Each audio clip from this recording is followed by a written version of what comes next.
that came here from Afghanistan. Her sacrifice and his struggle will not be forgotten, so please join me in a moment of silence.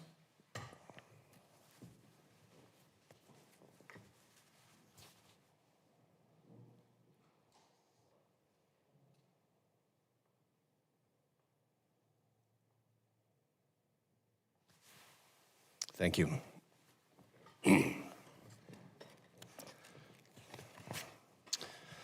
I want to thank our witnesses for being here today to discuss ways to strengthen America's workforce with one of the best populations of Americans. Those are veterans. They know where to be, when to be, and what uniform to be in, and they're not on drugs. The purpose of today's hearing is to examine how the Department of Veterans Affairs provides opportunities for veterans to explore non-traditional education, whether that be through apprenticeship, on-the-job training, or the Transition Assistance Program. And I look forward to continuing the nonpartisan spirit of this subcommittee, along with Ranking Member Mr. Pappas, great to see him after Thanksgiving, to ensure that the VA is working in lockstep with today's job market to meet the needs of today's veterans. Unfortunately, the Department of Labor was unable to come here today because the Senate has continued to slow walk the confirmation process of President Trump's appointees, and I encourage them strongly to just get these people in place. This is not a political issue. We need our political leaders in the executive branch to be able to execute the programs that we write for them. Last Congress, the Biden administration DOL vets consistently failed veterans. We had multiple hearings about that. By the end of the Congress, their employment statistics were worse than a regular American job center. This committee must hear how DOL vets is going to turn it around, and I look forward to having Mr. Workman testify shortly after he's confirmed. On this note, we had a rather contentious meeting with Mr. Tim Cummings, who is in place now, and I'd like to apologize to him for getting a little senior chiefy on him, which I did. And I have the utmost confidence in Secretary Chavez-DeRemer and also Secretary Collins to work this out for the betterment of the veterans. That's very important for all of us, and we do understand that's the higher purpose. This hearing is not only getting these VA programs back on track, but also to note the importance of shoring up American manufacturing as a national security issue. I also serve on the House Armed Services Committee, and I can't tell you enough how badly America needs to re-energize defense manufacturing so that we're always ready for today and tomorrow to defend our way of life. One of the best ways to do this is to show these companies that have jobs available that there are thousands of veterans ready to fill them. Many veterans use the GI Bill within a year of transitioning out of the military, oftentimes as a fallback option when they do not know what their next mission is. And veterans using VA's OJT and apprenticeship programs are able to supplement their income with both the living stipend payment from the VA for the post-9/11 GI Bill benefits as well as wages from their employer while they are enrolled in these VA programs. At the end of their training program, they're able to step right into a beneficial career. I don't know of many major programs at institutions of higher learning that can promise a job at the end of their programs. This promise of employment through the apprenticeship training is what makes the VA program so special and can help combat underemployment and suicide in our veterans population. In VA's most recent annual benefits report, the number of veterans using their post-GI Bill to pursue OJT or apprenticeship continues to decline. In 2023, there were only 1,008 apprenticeships and 776 OJT participants, representing less than 1% of the post-GI Bill population. With some states having 0 individuals participating in this program, we're spending around $241 million a year on administrative expenses, which include staff salaries and counseling services for such a low success rate, and that's just pathetic. I mean, that's just gotta stop. The number of veterans in this program and our administrative spending are concerning, especially given the evolving needs of today's workforce in the 21st century. This Congress, my subcommittee has championed key legislatives regarding VA's apprenticeship programs. My bill, H.R. 982, the Warriors to Workforce Act, would increase the monthly housing allowance that a veteran pursuing an apprenticeship or on-the-job training receives during a 6 to 12 month from 80 to 90%. Additionally, Representative Barrett led a bill that passed the House, H.R. 3055, the Transport Jobs Act, which would connect military veterans with supply chain employment while helping veterans secure careers that put their skills and expertise to use. And my friend from Arizona, Representative Subcommittee, has an important bill, H.R. 1458, that would expand GI Bill opportunities to get veterans into mechanical fields. Even Ranking Member Pappas, Chris, right here, has a bill which I'm co-sponsoring, H.R. 2954, the Veterans Transitioning to Trucking Act, which will allow VA to access as a state approving agent for apprenticeship programs in more than one state to receive VA approval. It's an outstanding bill, Chris. Clearly, this goal of getting veterans at the forefront of critical positions in American economy is a nonpartisan issue. I would now like to yield to Ranking Member Pappas for his opening remarks. Well, thank you very much, Mr. Chairman. Thanks for the bipartisan spirit there as you highlighted some important initiatives on the legislative front. I'm really glad to be here for this important hearing. And before I begin, I want to just state that I'm disappointed that DOL vets won't be joining this hearing and we won't be hearing their testimony today, but I'm glad to have VA with us. There's an important issue that I wanted to address at the outset here, and that's the issue of Chapter 35 benefits. And I think it's important to hear from VA about the fact that 75,000 survivors and dependents using Chapter 35 benefits have seen delays over the last many months. Veterans, survivors, and dependents across the country who rely on these benefits for housing, education, or anything else have been left in limbo with no acknowledgement of the issue or any indication from VA when the problem will be resolved. Now, we've got a hearing in a few weeks on this topic, but I was just discussing this with the chairman in advance of this hearing. I'm hopeful to hear more from Mr. Smith today, that he can communicate an update in terms of what's going on, not just for us here in the room, but for the veterans, families, and survivors at home that have been waiting for their benefits for far too long. I'm respectfully requesting this because we're at the end of the semester, 4 months in. Beneficiaries haven't been able to receive payments and can't wait another 2 weeks to find out what is happening and what the status is. It's just unacceptable that VA has failed to communicate when answers are needed today. We've been hearing from this in our office. To put a human face on this, I have a disabled veteran from Laconia, New Hampshire, who reached out to our office because his son's benefits were delayed a couple months at that point in time. Chapter 35 beneficiaries, they need to budget, they need to sign leases, pay for textbooks and food, and they need answers. So at the hearing in 2 weeks, I expect VA to send a prepared witness to directly respond to these challenges and to talk about the substantive specific information that can help us understand this situation. The witness should be a political appointee that will not pass the buck. So with tens of thousands of Americans' lives impacted by VA's error, it's absolutely unacceptable that not a single VA official has bothered to respond to letters that have been sent by Ranking Member Takano, Ranking Member Blumenthal, and myself to the department. It's unacceptable that the department canceled a briefing on this topic on October 1st. I know that one will be conducted later, that it was over 2 months from when this was originally requested. And it's almost unbelievable that we found out that the impacted beneficiaries grew from 750 people to over 75,000 through the press. There was no communication from the department to the committee about this. So this isn't a partisan issue. We all have student veterans and survivors in our districts who have waited months for any information. And so in that spirit, Mr. Chairman, I hope we can work together on this and focus on getting the answers that our constituents deserve. Lastly, when we do convene a hearing on this, it's critical that we hear directly from student veterans themselves, from their families, from survivors to fully understand the impact on this failure on their lives. Now to the topic at hand today, employment pathways for veterans. There's a variety of government programs designed to help veterans secure employment after their service, but we frequently hear from companies that navigating all the programs and the various agencies is confusing and it doesn't meet the needs of employers. It's clear to me that much more progress needs to be made to improve VA's, DOD's, and DOL's systems so that more employers are willing to participate. When you compare the results for employment-focused programs like SkillBridge with education-focused programs like VetTech, it's clear that involving employers early is key to placing veterans in jobs and careers. Data shows that programs run directly by employers, trade groups, and unions where veterans get on-the-job training, upskilling, and certifications continue to result in successful job placements while companies save on recruiting and salary and the government saves on training costs. It's a win-win. This dynamic with the government paying a living stipend and employers paying for training is a perfect example of a public-private partnership that benefits everyone involved, most importantly, the veteran. That being said, we need to continue to ensure that these partnership opportunities aren't limited to big business. Small and medium-sized companies must have the opportunity to participate, to train and hire veterans, which may be where trade groups and unions come in. Our small businesses and union partners strengthen communities and can provide veterans opportunities closer to home. So today I'd like to hear from our employer panel on their interactions with various DoD, VA, and DOL vets programs, their thoughts on if we should specialize different programs further, and what a single point of entry for employers would look like, and how we should advertise the benefits of participating in these programs to the rest of the business community, and who should be responsible for that. So in closing, I just want to note one difference between the programs that we're talking about today and the GI Bill. Since its inception in 1944, the GI Bill's educational component has been about more than just going to school. It's a tool to help reintegrate service members back into civil society after their service, to enmesh them back into their communities, and to build connections after being gone in service of their nation.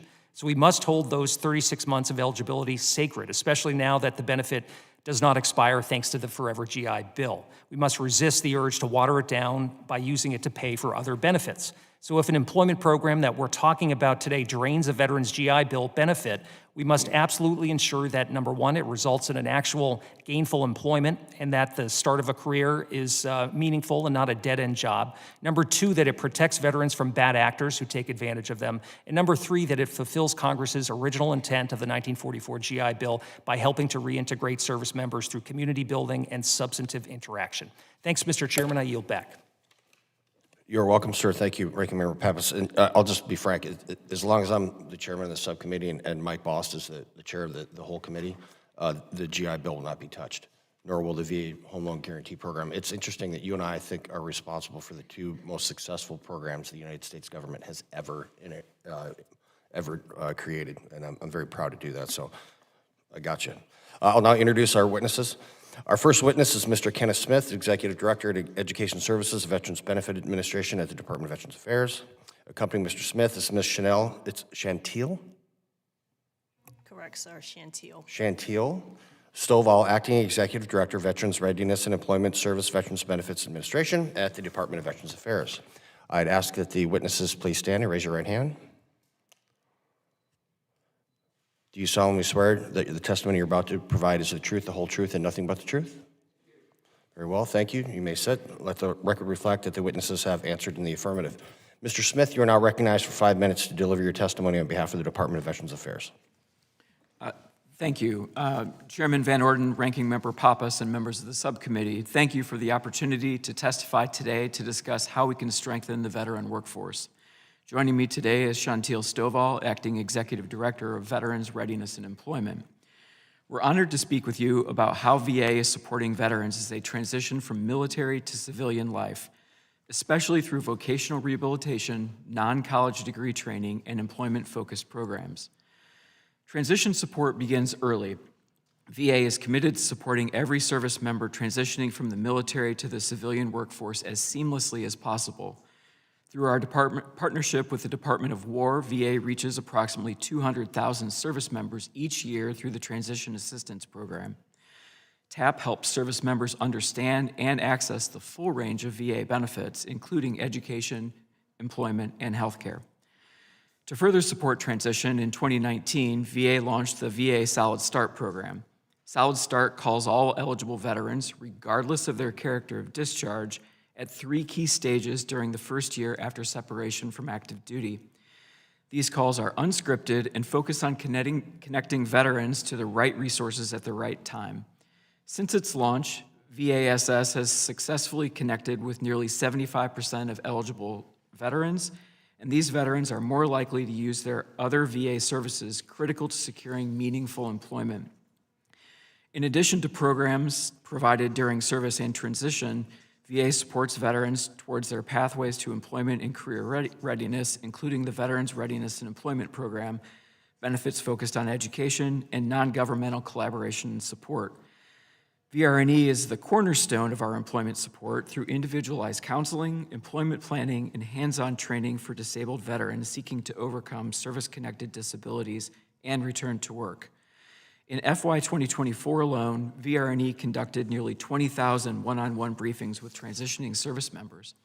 The program also supports non-college pathways like apprenticeships, on-the-job training, and the non-paid work experience program, helping veterans gain real-world skills in fields like trucking, plumbing, and contracting.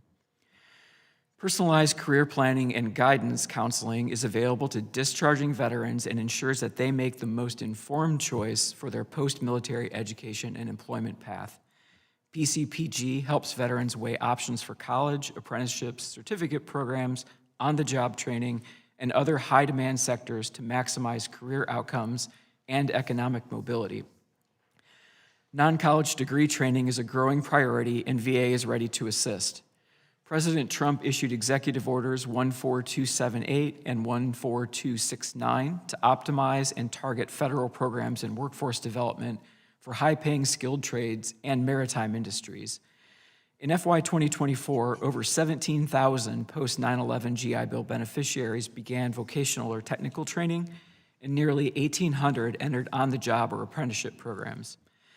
Benefits may be used for apprenticeships in OJT and high-paying skilled trades, including advanced manufacturing, welding automation, and industrial technology. Additionally, VA reimburses for licensing and certification exams, such as for commercial driving, home inspection, nursing assistance, and artificial intelligence. VA will continue to partner with Department of Labor and others to expand marketing to assist employers in recruiting veterans and ensure veterans are aware of the GI Bill opportunities, including apprenticeships and OJT programs. In fiscal year 2026, VA looks forward to the implementation of the new Vet Tech program authorized by the Elizabeth Dole Act to connect veterans to high-tech training in fields like cybersecurity, data analytics, and cloud computing. During the pilot phase, over 16,000 veterans completed training and more than 8,000 secured meaningful employment within 6 months, earning an average starting salary of over $65,000.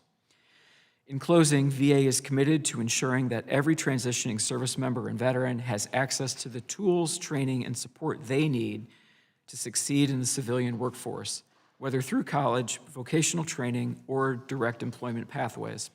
Thank you, and I look forward to your questions.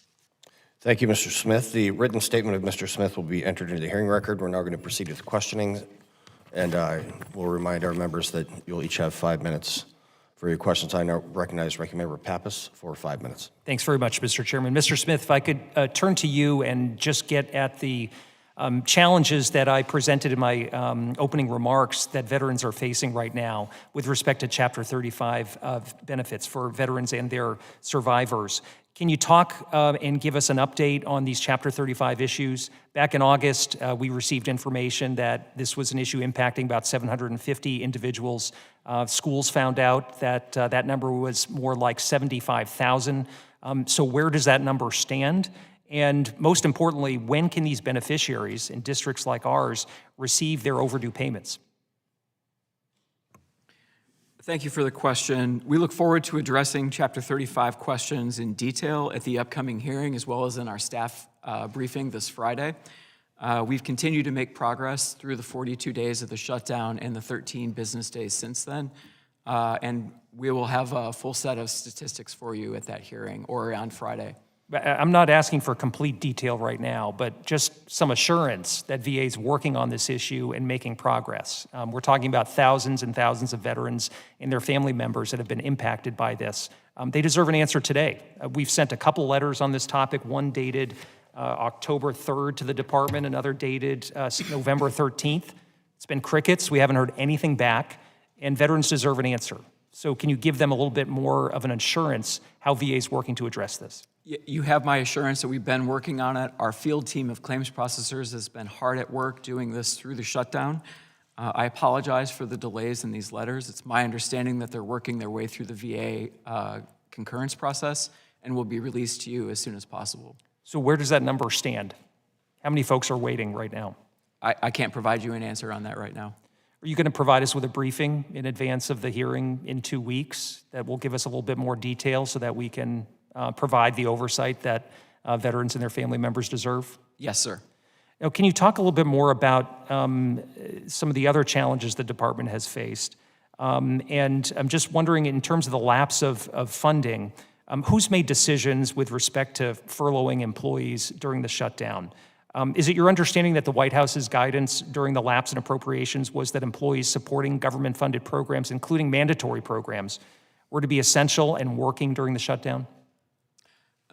Sir, our VA contingency plan was published on the website. I know decisions were made far above my level about furlough status, so I would have to take that back for the department to respond to.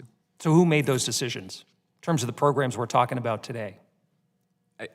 In terms of the overall VA posture, I can't say, sir. I'd have to get the department's opinion on that. Well, we're going to need more detail there, too. Ms. Stovall, if I can turn to you about VR&E. The American Legion statement for the record highlighted concerns with staffing numbers, and that's a an ongoing challenge we've discussed in this subcommittee quite frequently. So what's the current counselor to veteran ratio? Currently, the ratio is 1 to 200.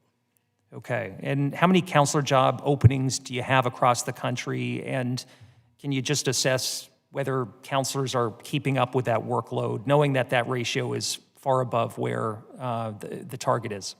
Yeah, we have 1,310 positions allocated for our VRC, VRSs, and we have currently 1,010 onboarded. And to the second part of your question, so we have implemented our national case assignment strategy to help with those high case loads at some of the stations that have lower capacity to complete some of that work. We're also implementing overtime for our VRCs on a voluntary basis, and we're also implementing help teams to complete orientations to get veterans into entitlement decisions, see counselors for entitlement decisions more quickly. Yeah, and how have these issues impacted the veteran experience? What are their wait times like for VR&E? So the current overall wait time is 81 days. So prior to the shutdown, we were seeing a decline from 54 days down to 50 days, and now we're currently at 81 days. Again, we are using those help teams to help us make sure that we can get veterans seen and entitlement decisions and plans written so that they are able to start school in January. Well, thank you. I appreciate your attention to those matters, and I yield back. The ranking member yields back. The chair now recognizes Mr. Baird from the great state of Michigan for 5 minutes.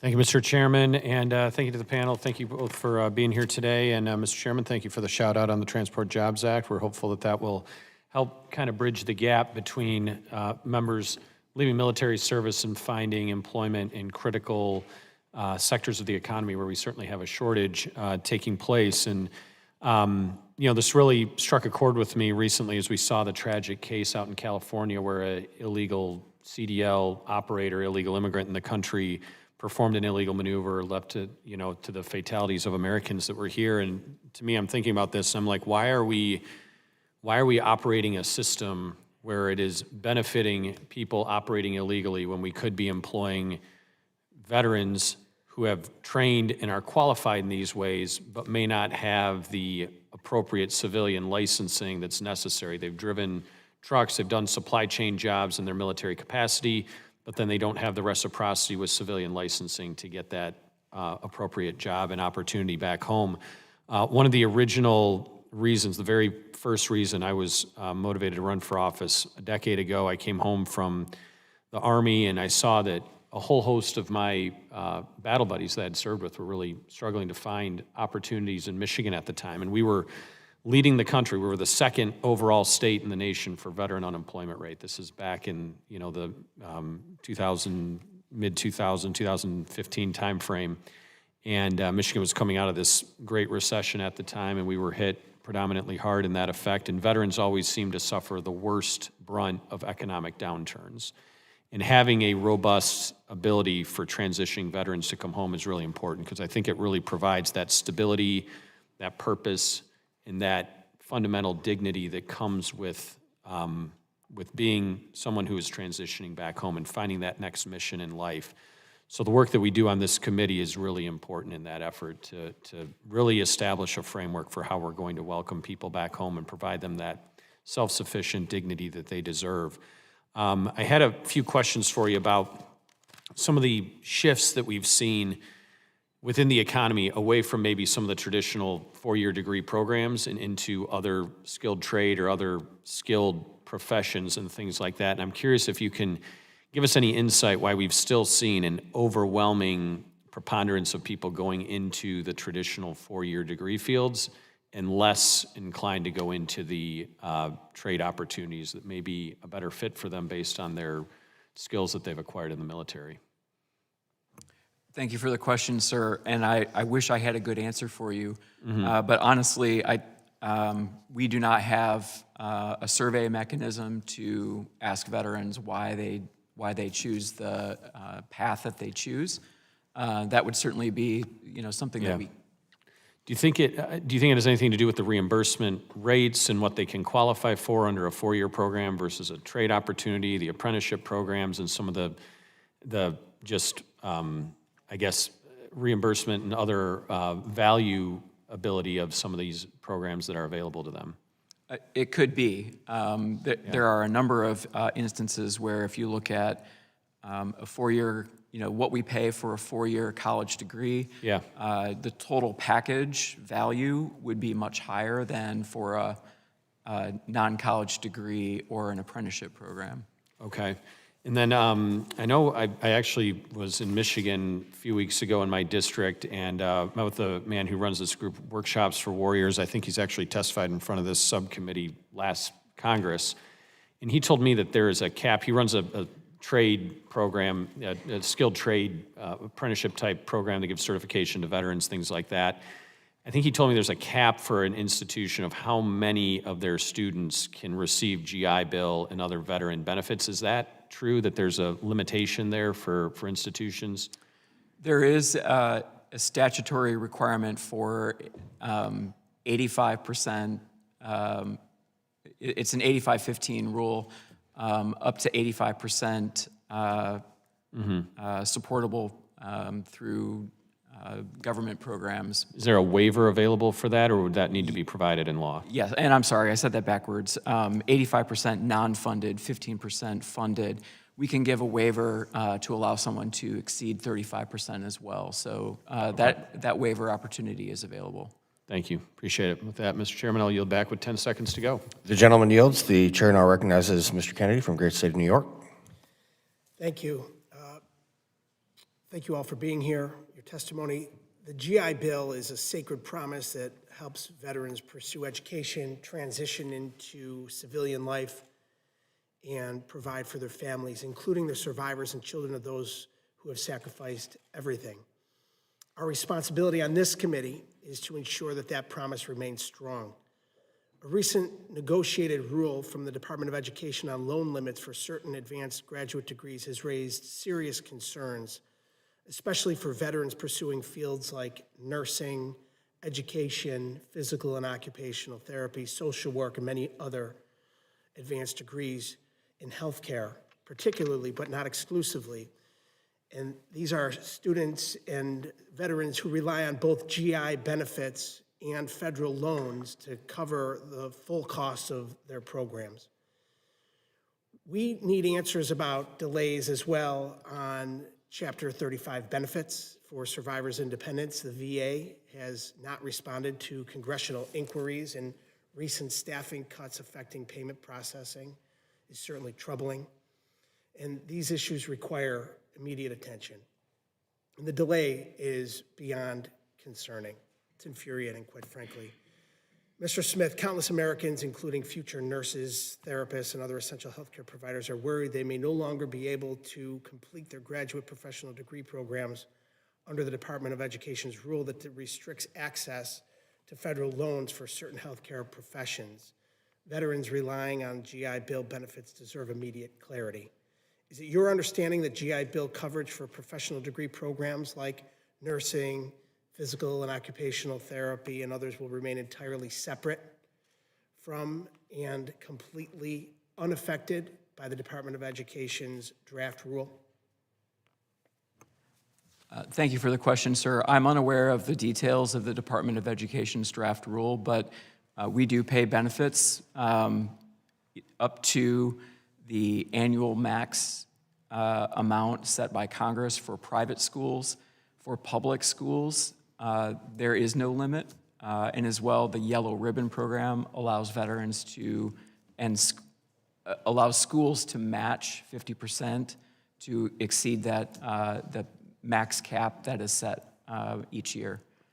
The rule that was passed in the Big Ugly Bill, it cuts the ability for a student in half to achieve their federal loan need. My question is very simple. Will that impact our veterans who also rely on the GI Bill? We will continue to administer GI Bill payments just as we always have. I I can imagine a deference to the Department of Education on that. Okay, so you don't know the answer? I do not know. Okay, well, unfortunately, that doesn't answer my question. Obviously, veterans, including those pursuing these advanced degrees in healthcare, need clear guidance and assurances. Many are still going to require federal loans even after using their GI Bill benefits. And if those loans are restricted under this rule, it's going to impede their ability to afford their education.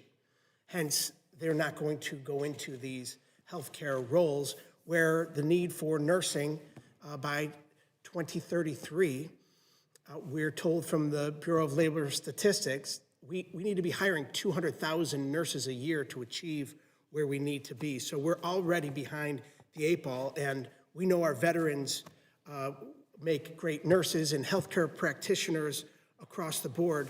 So I'm curious how the VA is assessing the impact on these VA benefits. And, how are our returning veterans that are trying to go into these fields, how are they going to be impacted? The statute allows us to pay 36 months of benefits under the post 9/11 GI Bill program. We will continue to deliver benefits to include both tuition and fees, books and supplies, as well as the monthly housing allowance to all veterans who are in the program. I think this is essential that the VA consider moving forward is how to prevent veterans who have served our nation from being denied access or being pushed out of the field that they would like to go into, especially with such a great need for healthcare practitioners in this country. I yield back. The gentleman yields. The chair now recognizes Representative King Hines from the beautiful Northern Mariana Islands. Thank you, Mr. Chairman. And thank you to the witnesses for the opportunity to have a conversation this morning. Jobs, right? We're here because we want to talk about how we get these vets employed. And one of the things that I always hear back home that makes me laugh, but makes me kind of sad, is when I see certain vets, they're like, thank you for your service, but where's the service for my service, right? Because I think there are gaps in terms of some of these programs that they're entitled to that's not translating into them after leaving service to get into a career where some of these benefits that are currently provided for is not leading to that path. I also sit in the Small Business Committee, and one of the conversations that we had last week with some of the panelists is just the shortage of workers in certain industries like manufacturing, right? And one of the panelists said something that really struck me, which was, it shouldn't be education for all, but careers for all, because what we're seeing as a trend across the country is that there's all these jobs that are just very hard to fill because we don't have the skilled labor. And so I'm listening to the conversation that we're having about the GI Bill and, Rep. Barrett's question with regards to the amount of benefits that are given for four-year degree programs versus these technical trade schools types of programs that are available. And obviously, folks are going to be incentivized to pursue the four-year route, right, if you're going to get more money. And so how do we look at that gap and create an opportunity where trade school education has the same value as a four-year degree within the system? And it's an open-ended question to both of you. Thank you for the question. I think we're certainly willing to help Congress, and we can meet with you as well as with employers and other stakeholders to have that conversation about the policy issues and how to resolve those through new statute. Did you want to chime in, Ms. Stovall? So I would say in my short 4 months that I've been in this position, it has been rather exploratory. And so I do know that we have some areas where we can focus more on employment, and that is one of the areas that I'm looking to improve.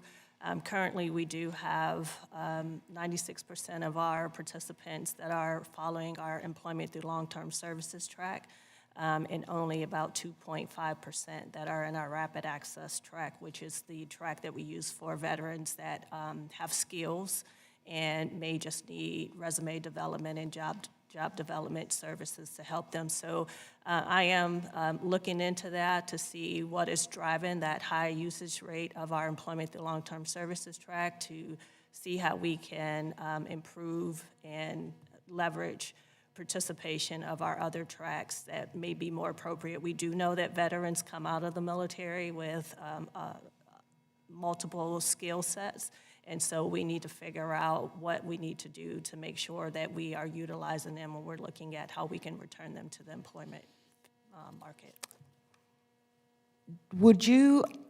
Do you see some sort of perhaps an accrediting system as something that would be beneficial, so that when, folks are in the military who already develop a certain skill, right, when they come out, some sort of an accrediting body can now take whatever that skill level is, so that they're not now having to replicate the same training that they've already had and that they've already been doing, but could actually have physical paperwork to say, I'm qualified, I'm certified, I have the credentials? Thank you for the question. I do believe that it is, for VR&E, I think it is important for us to help them identify how they are able to sell themselves, and when they're talking to employers. The gentlelady's time has expired. The chair now recognizes Ms. Ramirez from the great state of Illinois. Thank you, Chairman, and thank you, Ranking Member, for having us in this hearing today. And I want to thank both of our witnesses who are joining us today. It's been a couple months since this subcommittee met, and a lot has happened in those 5 months. So I want to go ahead and start, since I'm not sure when we'll have another committee hearing, to talk a little bit about the effects of the last 5 months. But really, I want to talk about the impact that the government shutdown had on veterans. And Mr. Smith, I want to go ahead and start with you. Mr. Smith, for the record, did the government shutdown negatively affect veterans, yes or no?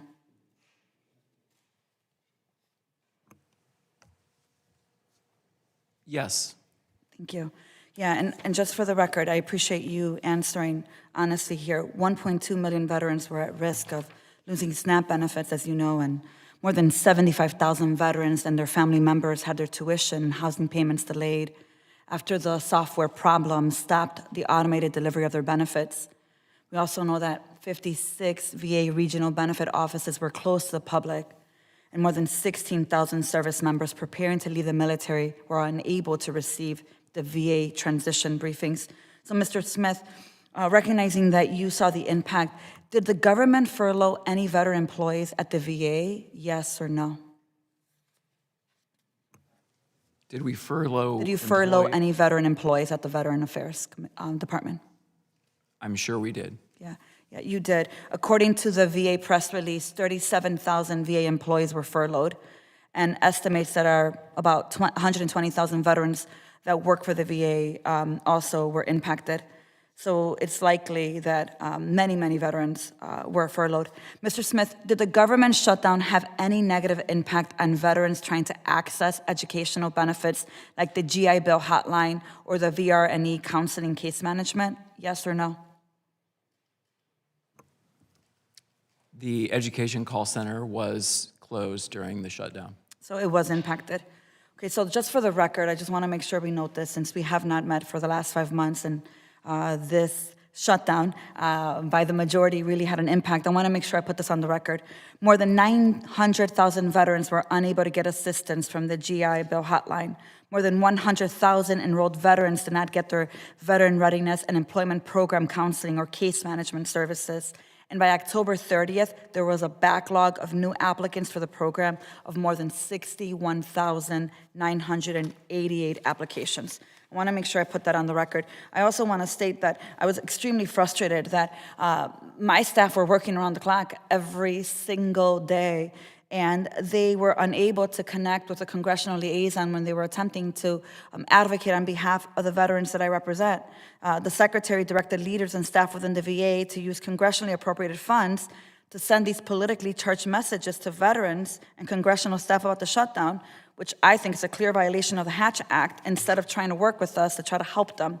So I want to make sure that I note this, because the shutdown may have ended, but the impact is still there.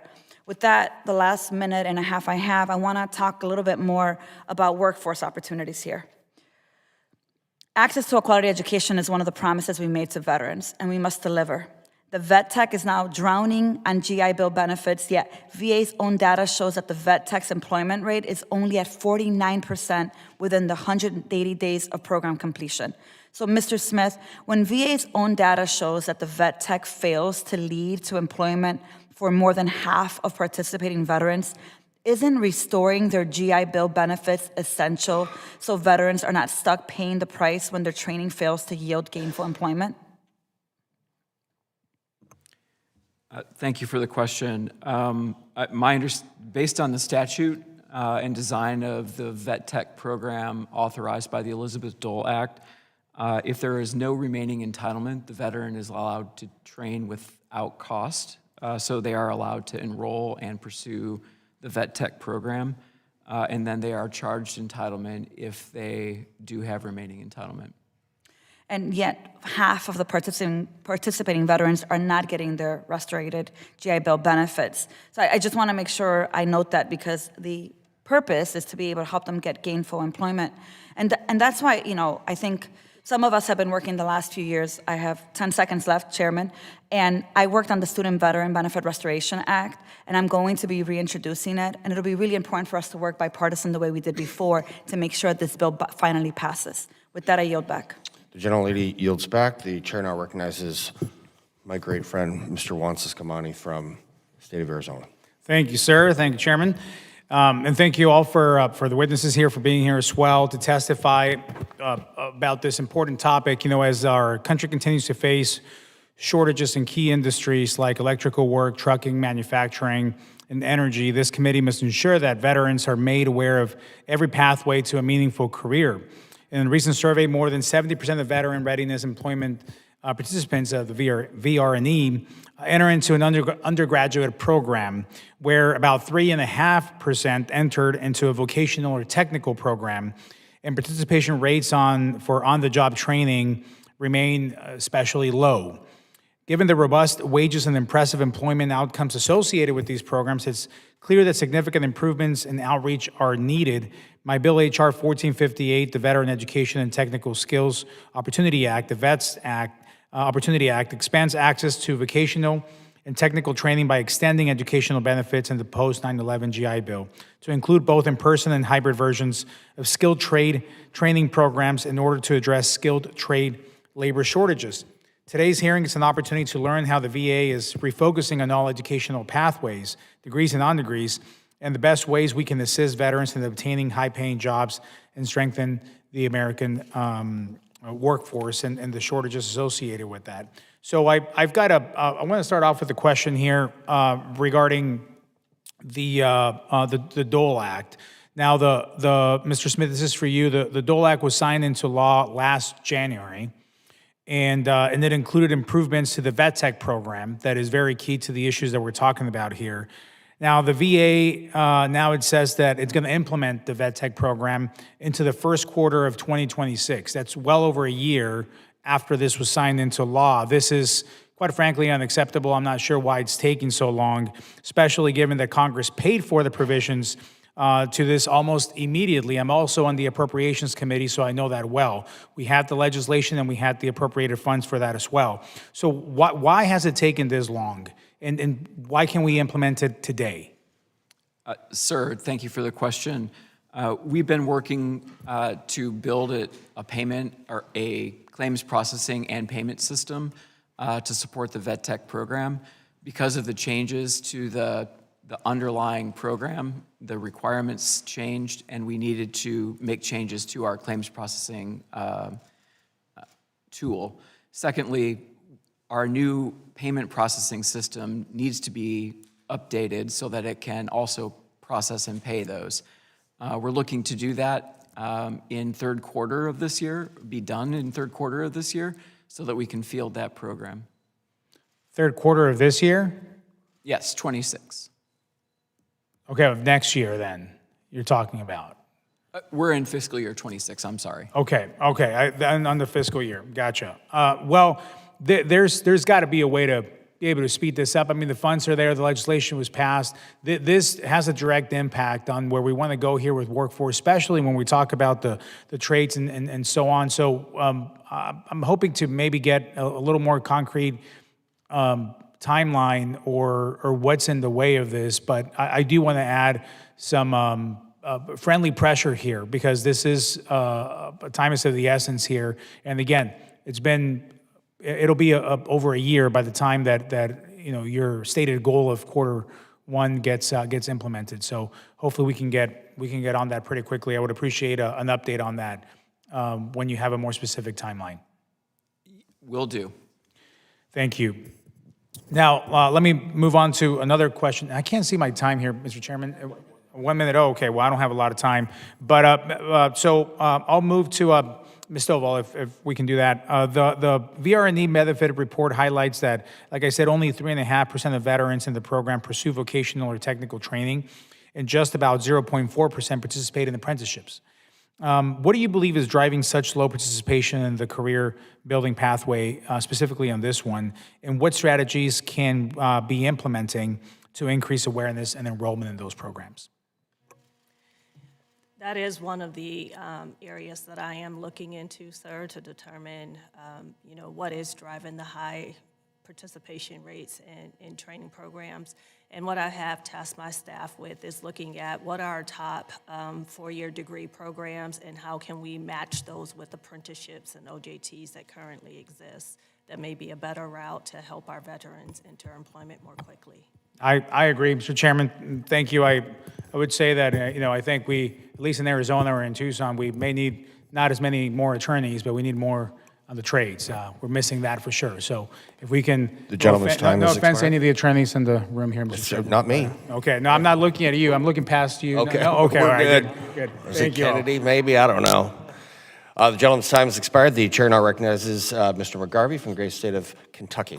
Thank you, Mr. Chairman. This hearing's pretty simple. We want to make sure that our veterans, our men and women who put on the uniform, can build a good life and a good career after they transition away from the military. We know that there's some successful programs. The GI Bill's done a great job, but not all veterans need a four-year degree. In fact, there's a lot of programs out there that can help, but the fact is, veterans aren't using these non-degree options. We got to build some pathways, and this is like, I hate using government speak. Let's not talk about pathways. Veterans need jobs, and we got to make sure that they have what they need to get jobs. So we have some things out there. SkillBridge. These are registered apprenticeships, union training programs, industry partnerships. We know how this can work. And our collective responsibility, both on this committee and at the VA, is to make sure that our veterans aren't burning through their benefits only to be left with nothing really to show for it at the end. So we need accountability. We got to have some clarity. We got to have some employer partnerships that deliver results for our veterans. And we got to make sure that our veterans, who've already shown the initiative to put on that uniform, to go into the service, can take the skills they have there and use them in the civilian world to get a good job and have a good life for their families. So I look at this statistic. I'm going to follow up on what Mr. Subcommittee said a minute ago. Fewer than 20% of their veterans right now use the GI Bill for non-degree options. Only 20%. Your testimony today has stated this may be due to a lack of wider awareness. Again, not using government speak. Let's talk about this in a real way. What percentage of our veterans do you think should be using their GI Bill for non-degree options? And what's the VA doing to make sure they know about these options and where they exist? I'll ask Ms. Stovall to respond in a second, but first let me say, I think there is an awareness problem. Both VA needs to be communicating with employers, partnering with employers to overcome that apprehension behind, entering into a formal arrangement where they will be submitting enrollments and other documentation to VA. Secondly, while we address this in PCPG, all of the pathways for education benefits, I think that we need to do a better job of other marketing around the idea of what opportunities are available for all of these different avenues. We are limited in some degree based on the statute. We deliver the benefit, we don't advise, and that's where Ms. Stovall's team comes in. So I'll ask her to add just a little bit to that. So under VRNE, the way that the statute is written, a veteran is able to identify a vocational goal, and based on that vocational goal would receive the training, whether that's a degree, diploma, or certification. They receive the training that's recognized for entry into that field. And so based on comprehensive assessments, the VRC, or Vocational Rehabilitation Counselor, would work with them to determine what the most appropriate goal would be to get them to suitable employment. But 20% right now are using the GI Bill for non-degree options. Do you think that number should be higher or lower? I would defer that to Mr. Smith. I don't have an opinion. I don't know what the right number should be. Okay. Right now, it says that VRE employment outcomes are at 74% for program completers. But we've learned that counselor shortages and long wait times are part of this problem. So right now, VRE employment outcomes are at 74%. It needs to be higher, right? And we've heard about counselor shortages and long wait times. How are we fixing this problem to make sure that veterans don't have to wait months just to start? Thank you for the question. So we are looking at increasing, there's a couple things we're doing as far as our transformation efforts to make sure that we can render timely services. We have implemented a new case assignment system.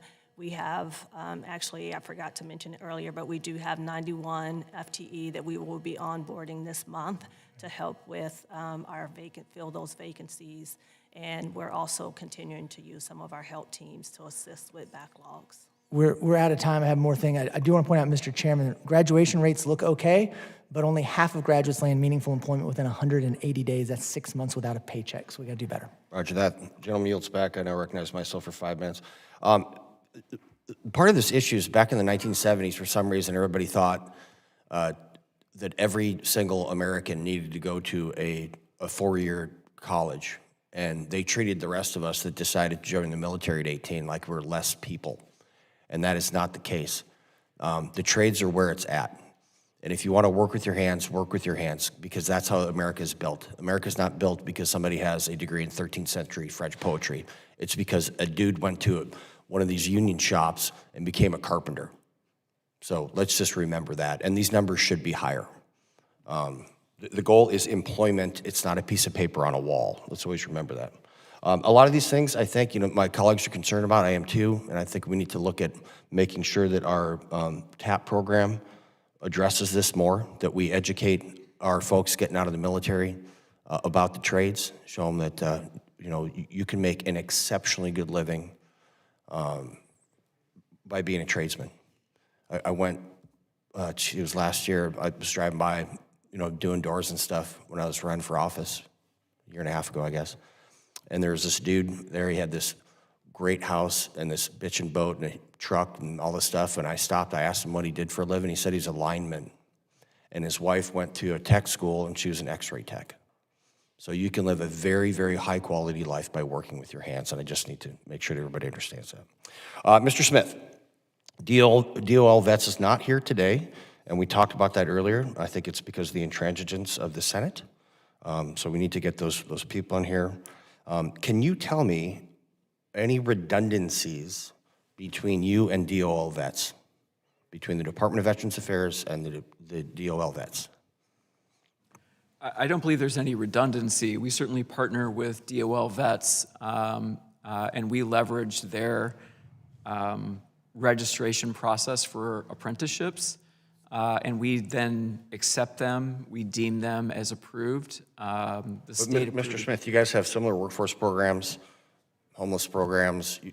There are a lot of redundancies, and we see these all the time. Can you tell me, like, all these processing things that we have going on, it just seems like it's taking a long time. Do you guys use any type of innovative technologies to accelerate the process of registering? So we've got a shortage of our counselors. What type of automated processes are in place to help speed along all of these functions? In education, we are very interested in automation. Right now, we are automating more than 50% of our claims to speed benefits to people. Mostly, or benefits are actually delivered in less than 15 minutes, so you can apply for a certificate of eligibility and, in a matter of minutes, know that you're eligible to use your benefits for any number of programs. But then it takes, what, 81 days, ma'am, to get rolling, is that right? 81 days in reference to Didn't you say it takes 81 days to get these things done for wait VRNE? time. The wait time. the wait time, correct? So if it can be automated in 15 minutes, Mr. Smith, why does it take 81 days for completion? So that's on the education side, Yeah. to provide an entitlement determination for the GI Bill. Okay. Vocational rehabilitation has a different process that requires some additional work on the front end. Well, so I used VRNE, and I don't understand. I mean, you sit down and you fill out this battery of questions, and then you talk to somebody. I don't know why that takes 81 days. I mean, I simply don't understand that. So we have, with our new case management system, Readiness and Employment System, or RES, we have been able to automate the eligibility process. Yeah. And so with that, that has reduced the wait time for a veteran to be seen by a case manager for an entitlement decision. Yeah. We got a bill through the House that lowered the education requirement for these counselors. Used to have a master's degree for this, but I do not mean to disparage the folks that are doing this job, but it simply is not that complicated. And more automation, more better. So we just have to get over this institutional inertia that is the VA and focus on the veterans. And I know that you guys are doing that pretty well. So with that, I yield back, and we will.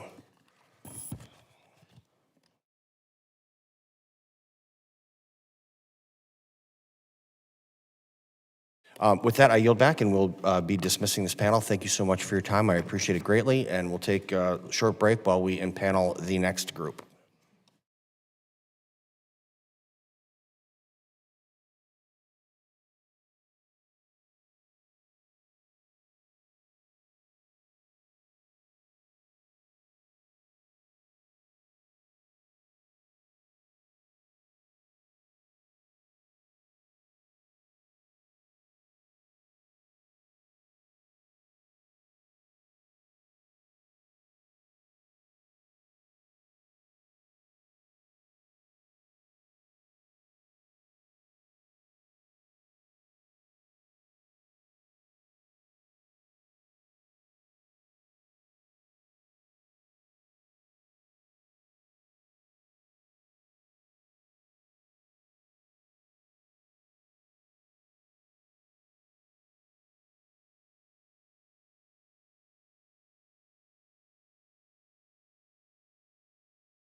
That means that the microphone is live only.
Our second panel committee will come to order.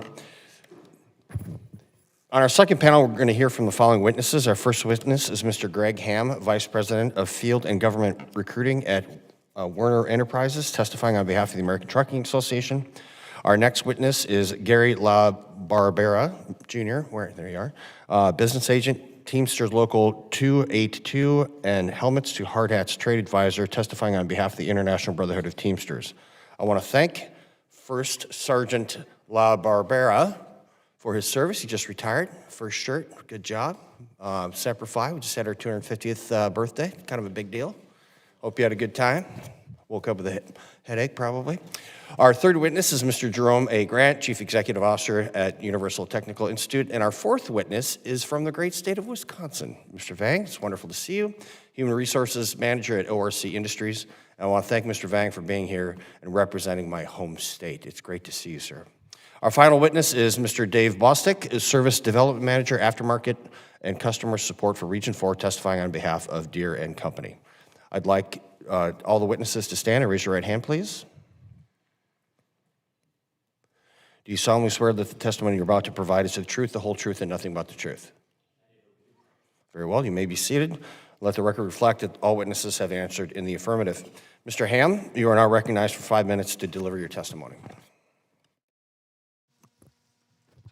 Thank you, Chairman Van Orden, Ranking Member Pappas, and members of the subcommittee.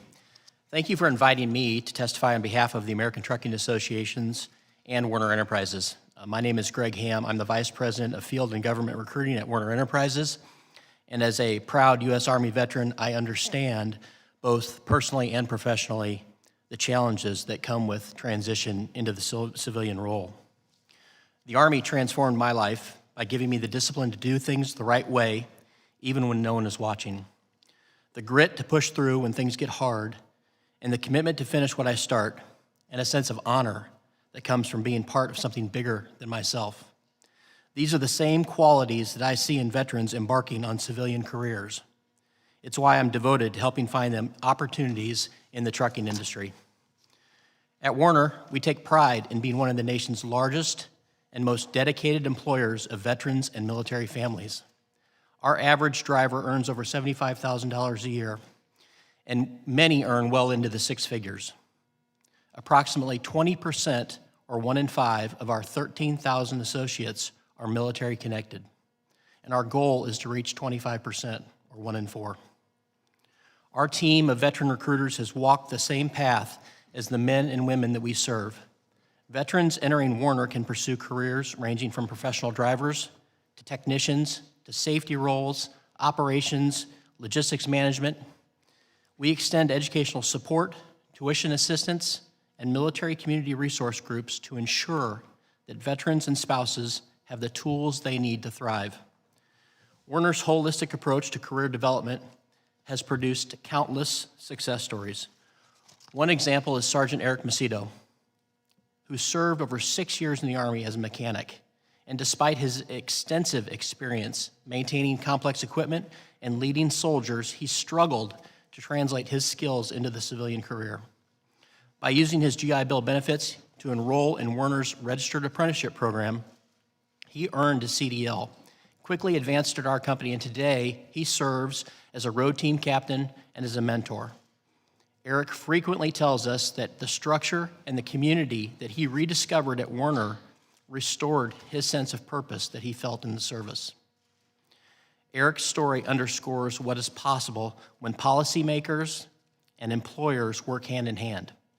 The federal government can help more veterans like Eric by increasing funding for the CMV Operator Safety Training Grant Program, SIMVOST, which will expand access to quality CDL programs. Passing Chairman Van Orden's Warriors to Workforce Act to ease the housing burden on veterans undergoing job training. Passing the Veterans Transition to Trucking Act to reduce the VA's red tape on apprenticeship programs. And passing the Transport Jobs Act to make it easier for veterans and their spouses to find jobs in the supply chain. Each year, approximately 200,000 service members separate from the U.S. Armed Forces. In trucking and across the country, the benefit of hiring veterans are clear. The work ethic, leadership, adaptability, teamwork, high moral standard and character, and the ability to operate under pressure. Veterans bring the values that make the workplace and the supply chain stronger. Hiring them is not charity. This is smart business. Ranking Member Pappas and Chairman Van Orden demonstrated their commitment to expanding meaningful career pathways for those who have served by spearheading the passage of the Veteran Improvement Commercial Driver's License Act last year. And I'm confident that this subcommittee will build on that progress to empower veterans and their families and employers to broaden our economy in the months ahead. I appreciate the opportunity to join you here today, and I hope to contribute constructively to your efforts to strengthen America's veteran workforce. I look forward to answering your questions. Thank you very much. The gentleman yields. Mr. Hamm, Mr. Vang, I did not recognize your service, but you're in the Army, so I'm not supposed to. Just throwing that out there. Hey. Sorry, that was for you, for sure, for certain. I now recognize Mr. LaBarbera Jr. to deliver his opening statement. Thank you. Chairman Van Orden, Ranking Member Pappas, and members of the subcommittee, thank you for the opportunity to testify today on these critical issues. My name is Gary LaBarbera Jr., and I currently serve as a business agent for Teamsters Local 282 in New York City, as well as the Teamsters Trade Advisor to Helmets to Hardhats, working to create employment opportunities for veterans working as Teamsters in the building and construction trades. I retired from the Marine Corps Reserves in 2023 as a Company First Sergeant, Company A 125, following 2 deployments for OIF and 1 for OEF. My experience is also one of a successful transition from military service to civilian union employment. Following my first deployment, I obtained my commercial driver's license and began driving a truck while serving in reserve status. Following my second deployment, I began my career as a Teamster in Local 282, driving trucks in the heavy construction industry in New York City. In total, the Teamsters represent 1.3 million members, including tens of thousands of veterans, currently serving reservists and military spouses, and we appreciate the subcommittee's attention to this issue. We appreciate the committee's long-standing bipartisan efforts to improve the lives of veterans and to ensure that when they transition, they can access careers that allow them to take care of themselves and their families. It is my hope that from today's hearing, that the takeaway I can leave you with is the role that the Teamsters have and continue to play in securing employment for veterans like me, thousands of current members, and future transitioning veterans. As I mentioned, I am the Teamsters representative to the Helmets to Hardhats program, which provides opportunities within registered apprenticeship programs and careers in the unionized building trades, and has connected nearly 55,000 veterans to good-paying careers since 2003, 13,000 of which over the past 5 years. We're able to achieve this through many partnerships with trade unions, employers, Department of Labor, and many others.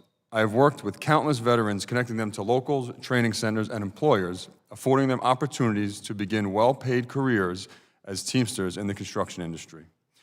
I have also had many discussions with our locals and training centers who are committed to aiding our nation's veterans and seek them out while looking to grow their workforce. I view this program to be a model of how labor can play an essential role in securing good jobs and careers for veterans. The Teamsters' efforts in this area have been significant and wide-reaching. Over the years, our airline division membership realized that we were failing to transition military aircraft mechanics into civilian service. While we counted many veterans among the Teamster-represented pilots, we didn't see this among the nearly 10,000 aircraft mechanics we represent, largely at United Airlines. We led an effort to streamline the process in the FAA reauthorization bill, which the Federal Aviation Administration is currently working to complete. We thank Committee Chairman Bose for his leadership in securing that language. Trucking has long been a strong source of employment for veterans, but also an industry where opportunity presents itself to work with Congress. For example, we thank Subcommittee Chairman Van Orden, Ranking Member Pappas, and other members of the committee for their leadership on the Veteran Improvement Commercial Driver License Act, which was signed into law last year and cut unnecessary red tape for CDL training. Uniquely, Teamster locals across the country also operate our own free or no-cost CDL training programs, which frequently work with transitioning veterans. Our programs graduate highly skilled drivers with pathways to stable and well-paid employment. The Teamsters are very interested in expanding our programs and searching for ways to do so in conjunction with Congress. For example, through a large expansion of the Department of Transportation's Commercial Motor Vehicle Operator Safety Training, CMVOST, competitive grant program. Last year, the program received less than $4 million in total. By increasing the funding for this program substantially, Teamster locals can secure these available funds to expand existing programs, increasing offerings, and open new programs where they currently do not exist. I should also note that the program is a perfect fit for today's discussion. The law already creates preference for programs which serve veterans, a requirement we strongly support. We are prioritizing expansion of CMVOST in ongoing surface transportation reauthorization discussions and hope for your support as negotiations on that bill continue. Finally, we know that members of this subcommittee and the full committee have put forth numerous proposals on veteran employment and will continue to do so. The Teamsters are fully committed to working with all members on this shared goal, and it is our hope we can both work with you on advancing those priorities and that in shaping proposals, programs, and new initiatives that you consider the ability of the Teamsters to be a partner in those efforts. We are proud to represent the greatest range of industries and occupations of any labor organization in this country and have a demonstrated track record of commitment to our nation's veterans. I appreciate the opportunity to testify before you today and look forward to any questions you may have. Thank you, First Sergeant. Both your and Mr. Hamm's written testimony will be entered into the hearing record. The chair now recognizes Mr. Grant for 5 minutes. Chairman Van Orden, ranking members of Pappas, members of the subcommittee, thank you for the opportunity to speak to you today. It's an honor to speak with you about something that's core to our work and essential to our nation's future, creating strong, reliable, high-wage career pathways for America's veterans. My name's Jerome Grant, and I serve as CEO of Universal Technical Institute, which includes UTI and Concord Career Colleges. Across our 32 campuses, we focus entirely on hands-on, career-focused education in fields that keep this country running: automotive, diesel technology, aviation, welding, electrical, and energy trades. And on the Concord side, nursing. dental professions, respiratory therapy, surgical technology, and other critical healthcare fields. Last year, we educated more than 3,300 veterans and military-affiliated students. Veterans are not a subset of our population. They are central to our mission. They bring discipline, maturity, problem-solving, and leadership that elevate every classroom they're in. At UTI in Concord, we've built a support system around them, dedicated admissions, financial aid counselors, trained on VA benefits, military scholarships, salute to service tuition reductions, career coaching, and veteran recognition ceremonies. Our measure of success is straightforward. 4 out of 5 of UTI's graduates are employed in their field of study within a year. Our success is measured across the full employment cycle. We support graduates for life with placement assistance and continuing education that's complementary because, much like the military, they carry our name long after they leave ranks. And with new campuses opening, this impact will continue to grow. One of the most powerful examples of what works is our partnership with the Department of Defense through SkillBridge. UTI operates 3 on-base programs at Fort Bliss, Fort Bragg, and Camp Pendleton. Out of the more than 3,500 SkillBridge organizations nationwide, fewer than 200 operate on bases. Our SkillBridge programs offer free on-base housing for service members, guardsmen, and reservists coming from other installations. It also is open to dependents because we support the whole military family, not just the service member. We're honored to be among them. We hope to see the base commands embrace these important transition opportunities for service members. These programs cost the service members nothing. Over just 12 to 16 weeks, participants complete automotive and diesel technician training that leads to civilian jobs with starting wages above $50,000. There's no gap between leaving the military and entering the workforce. It is immediate, with life-changing impact, and we should be doing more of it. We also work closely with the USO and U.S. Chamber of Commerce Hiring Our Heroes program to deliver transition workshops, career preparation, and direct connections to employers. In every industry we serve, whether it's the skilled trades or healthcare, the message from employers is the same: we need more talent. And veterans are an ideal fit for these skilled collared careers that value discipline, teamwork, and technical ability. We're proud to be recognized as a military-friendly school and veterans-friendly institution, but what really matters is not the designation, it's outcomes. Our responsibility is ensuring veterans leave us with strong credentials and even stronger careers. As for the opportunity to create more visibility into high-paying jobs and skilled trades, I could not agree more with what Jim Farley, the CEO of Ford, said just a couple weeks ago. The skill gap in the United States is no longer a distant warning. It's a present-day crisis. When companies like Ford have 5,000 high-wage technical jobs sitting unfilled, it tells us one thing: our country must dramatically expand the training pipeline for skilled technical careers that keep America moving, and veterans are often well-suited for these skilled trade jobs. At Universal Technical Institute and Concord Career Colleges, we're focused every day on solving this problem. Across our nationwide campuses, UTI trains students in automotive, diesel, EV hybrid systems, welding, aviation maintenance, electrical, and energy technology, the very roles Ford and the entire transportation and mobility sectors urgently need. As part of UTI's success is our industry-leading partnerships, and manufacturers allow us to offer both industry and company-specific training sought by our employers. We have manufacturer-specific advanced training programs with Ford, General Motors, Daimler Trucks, Cummins Engines, and several other incredible manufacturers. We are eager to expand these partnerships, leading manufacturers to meet the needs of the moment. That includes scaling EV and next-generation propulsion training, creating more OEM-aligned curriculum, and growing career pathways, opening additional on-base programs, and working together to recruit more veterans, career changers, and young adults to these skilled collared careers. America cannot remain competitive without a strong technical workforce. UTI is ready to grow, innovate, and partner even more. Gentleman's time has expired. Sir, your written testimony will be entered into the record. The chair now recognizes Mr. Bostic for 5 minutes. Chairman Van Orden, Ranking Member Pappas, and members of the subcommittee, thank you for the opportunity to testify today. My name is David Bostic, and I'm here on behalf of John Deere to share information about an issue that affects thousands of transitioning service members every year, which is the successful reintegration into the civilian workforce. As you know, our nation's veterans bring unmatched skills, and resilience to their communities. Yet despite these strengths, many face significant challenges transitioning from military service. This issue hits me close to home. In 1997, fresh out of high school, I started work as a technician at a John Deere dealership in Lexington, Illinois. Except for the years spent in college and in the Marine Corps, I've spent my career supporting John Deere customers. First with a wrench in my hand, and then in every single corporate role I've held John Deere for the past 18 years. John Deere manufactures equipment and technology that enables our customers to produce the food, fiber, fuel, and infrastructure that supports a growing global population.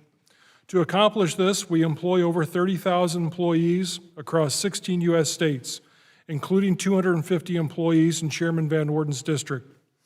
But we don't do this alone. John Deere equipment is sold and serviced by a network of independently owned dealers like United Ag and Turf and James R. Rosenkrantz and Sons in Congressman Pappas's district.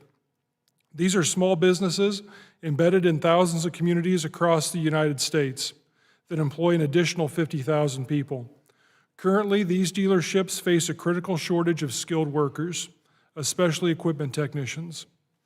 John Deere has always been a staunch supporter of this country's military and its veterans over the past several years. And over the past several years, we've taken greater strides to advocate and support for veterans. In 2019, a team of fellow veterans and I launched John Deere's military hiring program. It was designed to help connect dealers with technicians to close the skilled trades gap. Our goal was simple. We were set out to follow three key principles. First, be simple to navigate for service members and dealerships. My team and I take on as much of the logistical and paperwork workload as possible. Second, add value to the service member and their potential employer. To do this, we provide free training to the candidates. This helps sets them up for success, and it helps translate the skills that they've gained in the military into terms civilian employers can understand. And lastly, we stay focused on positive outcomes. Our goal isn't charity or good press. Our goal is the successful employment of our participants.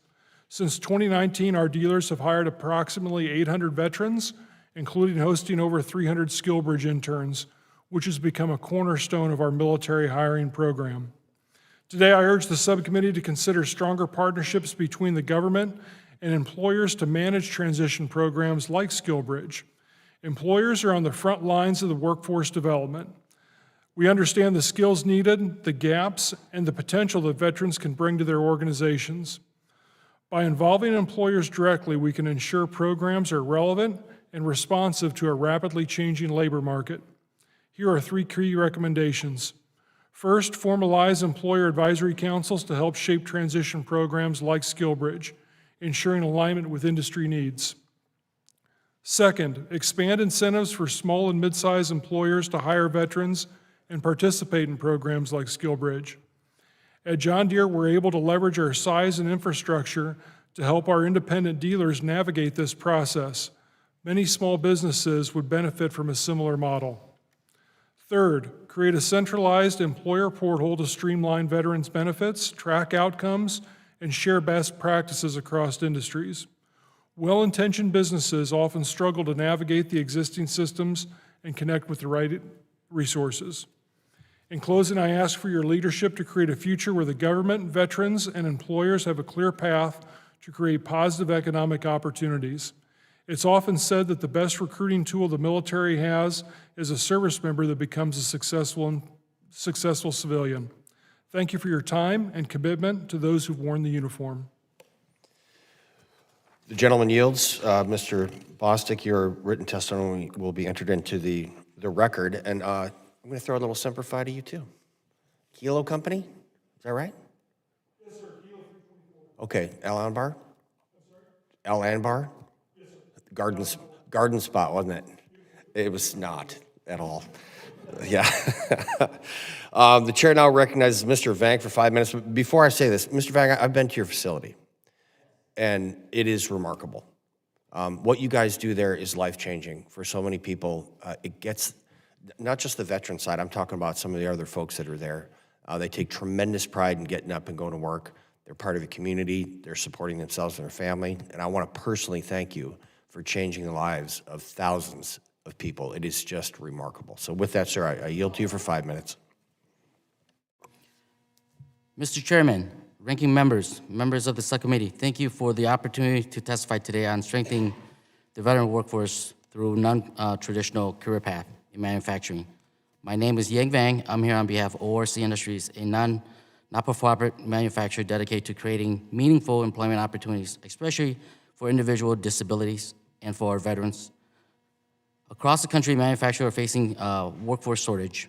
National Association of Manufacturers estimates by 2030, up to 2.1 manufacturing positions will need to be filled. It is a readiness problem, it is an economic opportunity problem, and for our veterans in particular, a missed chance to connect people who are ready to serve and work that truly matters. One of the most overlooked part of the sector is cut and sew manufacturing. It is a highly specialized trade, but not unlike many fields, it does not require a 4-year degree. It does require training, discipline, precision, and the ability to show up every day to do the job right. When service member transitions out of the military, many of them are not looking for a traditional office job. They want to work, the work that they want is hands-on. They're used to being part of a team. They're motivated by a mission and not a paycheck. They're exactly the conditions. These are the conditions, especially on a manufacturing floor, a shared mission, clear standards, and a culture where everyone's role matters. Unfortunately, significant barriers keep many veterans from considering these paths. First, there is an awareness problem. When service members go through transition counseling, manufacturing, especially cut and sew, is rarely presented as a high-value, long-term career. Many veterans simply don't know these jobs exist. We can change that. I urge Congress to ensure that career transitions, explicitly including pathway to manufacturing, including trades like cut and sew. The Department of Labor registered apprenticeship programs are powerful tools. We need to use it, we need to extend it, provide additional training, fundings, incentive for veterans in these roles. These will increase the pipeline. Secondly, there are constraints in the GI Bill that can be used. Many veterans need short-term, skill-focused training programs, not 2 or 4 year in classroom. Right now, it can be difficult to fully utilize the GI Bill. We need to condense training, stackable credentials in trades like cut and sew manufacturing, expand eligibility and flexibility. Third, the cost of training falls entirely on the employer. For a not-for-profit manufacturer like ORC and many other small, mid-sized businesses, the desire to hire and train veterans is there, but the margins are tight. Every dollar invested in training has to be carefully weighted. Congress can help by de-risking the investments, targeted training grants, tax credit, dedicated funding for veterans-focused apprenticeship and work experience program. ORC's mission is to employ individuals with disability while strengthening America's manufacturing base, including creating opportunity for veterans. Our cut and sew lines produce critical defense textile products. Veterans working on these products can see direct line between their work and the readiness of the next generation of service member. At ORC, employees receive an on-site training regardless of their educational background. We do not require a 4-year degree. We require willingness to learn, to work as a team, to meet with high quality standard. We promote from within. In closing, I want to emphasize 3 key points. First, cut and sew manufacturing, skilled trade more broadly, offers scalable, non-traditional career path for veterans that do not require a 4-year degree, but do offer dignity, purpose, and advancement. Secondly, better awareness of transitional programs, more flexibility. Third, when we do this, we don't just help veterans. We strengthen America's manufacturing capability, our national readiness. We close critical work gaps, support domestic production of defense textile and other strategic goods, and demonstrate that this country still values skilled trades as a vital part of our economy. Thank you for your time and for your commitment to expanding opportunity for those who serve. The gentleman yields. Thank you. Mr. Vang, your Written testimony will be entered into the record, and for anybody that's wondering, in fact, everyone from the state of Wisconsin has the same tie. I know, right? It's kind of cool. All right, we'll now proceed to questioning. The chair now recognizes Ranking Member Pappas for 5 minutes. Thank you, Mr. Chairman. I want to thank our panelists for their testimony today. I think it's all important for us to consider as we think about how we match up the skills and potential of our veterans who are being separated from service with the opportunities that are out there and the need in so many critical sectors of our economy. And I appreciate the work that you're all doing and how you're bringing together education and labor and the private sector to help solve this problem and to help make sure our veterans have everything they need to thrive. Mr. Bostic, if I can start with you, I want to thank you for what you've put on the table here today and talking a little bit more about your military hiring program that you stood up. Sounds like you did it in a way that provided the best opportunity for veterans to have access to it. And so I thank you for the feedback that you've provided in terms of how we can improve things with respect to veteran employment. You talked about employer advisory councils to better reflect the feedback from the private sector, incentives for smaller employers to participate, which absolutely is something that Congress needs to focus on. It shouldn't just be big business that is able to be able to navigate these programs and create opportunities for veterans, because we know most of our employers fall into the small business category. But I just want to see if I could get a little bit more detail from you on this central portal idea that you had. There are so many different programs out there with overlapping points of contact and employment coordinators with responsibilities that overlap with each other. Can you talk about the value in having this in one place and whether you think Congress needs to give better guidance to various departments to consolidate and delineate responsibilities and ensure that agencies are working together with the end goal of opening more doors to veterans? Certainly, and thank you for the question. Yes, absolutely, a centralized portal, some single point of communication that streamlines exactly what benefits a veteran qualifies for or what benefits an employer would qualify for would be extremely helpful. It kind of mirrors how I run the program with our military hiring program. We're the single point of contact for the veterans and the service members that come to us, as well as the dealers. We don't get too heavily involved within the specific benefits. I'm just the matchmaker between the veterans, service members, and the dealerships. But that process of having somebody that knows there's one phone call they can make, there's one email address they can send an email off to, or one website they can go to and get a single point of information is extremely helpful. Well, thanks very much for your feedback. Mr. Hamm, if I can turn to you, thanks as well for talking a little bit about the career development focus that your company has had, and appreciate you relating some of the feedback from the American Trucking Association and talking about some of the legislation that we've considered and hopefully will consider soon to cut red tape and help more veterans secure employment in the trucking industry. And I thank the ATA for supporting that legislation. Has the ATA seen any impact on a bill that we already passed and was signed into law last year, the Veteran Improvement Commercial Driver's License Act? And do you have any recommendations on other steps Congress should be taking to pay close attention to this issue in terms of implementation? I thank the ranking member for his question. We've already seen impact across, especially agencies that have multiple locations across multiple states.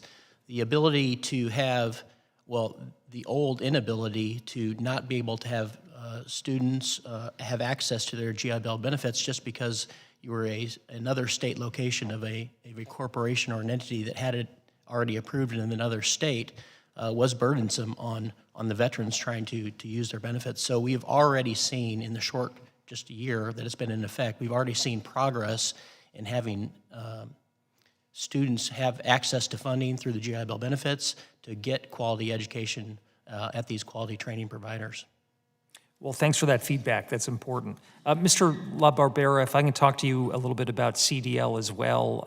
You mentioned in your written testimony about the bad actors that are out there. Can you talk a little bit more about the impact that this has on the lives of student veterans and what we should be paying attention to make sure that there are some guardrails and that we're protecting ultimately veterans to be able to get access to the right programming so that they can get the skills they need to have good paying jobs? Yes, thank you. So anywhere where somebody can gain a few dollars, I feel there are people out there that will do that. And there's all these programs where they'll bring a veteran in, they'll spit them out with a license, and then you're on your own. That's not what we do as the Teamsters and the programs that we work with, is you come in with us, we train you, and then you go into a good career that has sustaining for your family and medical benefits, and to be able to provide for your family for your whole life. Thanks very much. I yield back. The gentleman yields. The chair now recognizes Mr. Subcommittee from Arizona. Thank you, Mr. Chairman. Mr. Grant, welcome. Thanks for being here, sir. With Universal Technical Institute's headquarters and major campus being in Arizona, you connect firsthand with veterans that are looking for technical and vocational training programs. We talked a little bit about in the previous panel on the demand and the interest from veterans being way higher on the four-year degree versus some of these vocational programs that, quite frankly, they're in a higher need. I was kidding around in the last panel than any of the other maybe professions out there, more on the technical side. But yet we see a 3.5% or so of the interest in that. That's a challenge that I think we need to take as a society overall to say, how do we promote that more, especially among our veterans that I think are eager to get in there. Most of the people that go to these programs graduate debt-free, and they start making a good living, definitely more than what I was making with a bachelor's degree in political science right after college, and with student loan debt as well. Sure. So I'm trying to get a gauge here. What policy or administrative barriers impede veterans from enrolling in technical programs like this one, and how can Congress help expand access to high-wage technical careers? Sure. What a great question, and it's come up a couple of different times in the conversations here. So I'm glad it's part of the conversation. First of all, the Vets Opportunity Act, HR 1458, starts to address some of the barriers that currently stand in the way of people picking these sort of careers. I think the best way to think about it is from sort of a high level. You're coming out of the military and you want to access your GI Bill. You can either go to a four-year school, or you could go to a technical school, but not every technical school, and not every program in every technical school, and not every technical school that has hybrid or online programs. Which one sounds easier for you to make a decision? Yeah, no, I agree. So can you tell me why that is? Well, because it's the way the statutes are written. So the statutes are written that only certain technical programs apply? Taught certain ways, and certain accredited institutions can go. Or you could go to every four-year school. And so when you're coming out and you want to take advantage of the GI Bill because it's well-earned and you're going to be a great person out there in the world, there's just a lot of having to think it through that happens when you're thinking about It almost feels like the system is guiding our veterans or anyone to go into that four-year degree route versus anything else. It almost seems like discouraging to go a different route. That gets to, there's really two issues. That gets to the second issue, which is there's a very long-standing cultural bias to go to four-year schools. And we have 153 career counselors on high school campuses. There are hundreds of high schools that will not allow our students, our career counselors on their campuses because they don't want their kids to go to technical schools. We need to continue to break that down and get more programs into the high schools, into the community colleges, and then clean up some of the language that makes it easier for someone to make decisions. I'm all for that. I'm running out of time. I can't really see my time, but I feel that it's coming. 1:45. Okay. I'm sitting in that one angle that you can't see either clock here. It's not that my eyesight is that bad, I promise. But I want to continue this conversation with you. You know, we had a veteran, actually, a plumber that came over to our house. And when he was leaving and we were looking at the invoice, I told my wife, we're in the wrong business here. This is a good paying job, and for our veterans, we love that this is happening, and we need to encourage more people to get in there as well. So I'll switch real quick with the time that I have left on CDL. So Mr. Hamm, if I can ask you this. My dad, who, talk about the stigma and all this, my family, as I think some of you know this, immigrated from Mexico. So when my parents were like, what do you want your son to be? Some careers were not what they would have preferred. But now looking back, it's like, it could have been, for many people, that perspective changing. My dad had a CDL. He was a bus driver most of the time that we've been in this amazing nation. So the trucking industry reports a high need for commercial drivers, certified drivers, and highlights that 12.9% of veterans already hold a CDL.